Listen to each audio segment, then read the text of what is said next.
New data shows breakout cases make up nearly 7% of all COVID cases in San Diego County right now. These are cases where vaccinated people still got COVID-19. However, this version of the virus can look a little different. Shannon Handy went digging to find out why in this Verify report.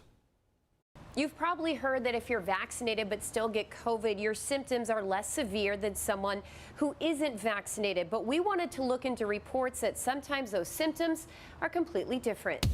Our sources for this story are Dr. Jotu Sandu, a family medicine doctor with Sharpry Steely, the Centers for Disease Control and Prevention, and the Zoe COVID study. We asked Dr. Sandu, are the symptoms for a vaccinated person versus an unvaccinated person different? Yes, but not always. Everyone reacts differently to infections. Some people may have certain symptoms while other people have other symptoms. For those who are vaccinated, the symptoms do tend to be milder. In regards to specific symptoms, the Zoe COVID study compiled data from more than 1 million users and came up with these two lists showing the top 5 COVID symptoms for each. For the fully vaccinated, headache, runny nose, sneezing, sore throat, loss of smell. For the unvaccinated, headache, sore throat, runny nose, fever, persistent cough. You'll notice some differences between the two. For example, for the vaccinated, a persistent cough isn't listed as a top 5 symptom. It is, however, for the unvaccinated, yet you don't see a loss of smell or sneezing.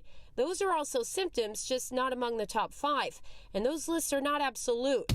For example, I interviewed one man by phone who did not want to be identified. He's fully vaccinated and is currently recovering from COVID. It just started getting to be more congestion. Initially, he thought he had allergies. He never had a headache, but later his symptoms ranged from a low-grade fever to sneezing and losing his sense of taste. Yeah, it was interesting because Thursday I was cooking a pot of chili and I could smell it while I was making it, and then all of a sudden I went to taste it and all of a sudden I had no taste. So can you easily tell the difference between COVID and the common flu or cold? No.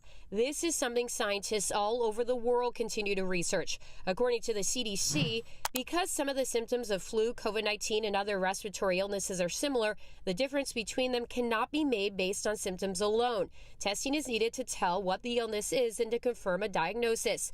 COVID tests are easy to access, but if you're still unsure about whether or not to get tested for COVID, the best advice, say experts, is to ask your doctor. A mild symptom such as just a stuffy nose could be COVID for you, but it may not be COVID for somebody else. And so once we have any types of symptoms, we have to be vigilant. Shannon Handy, News 8.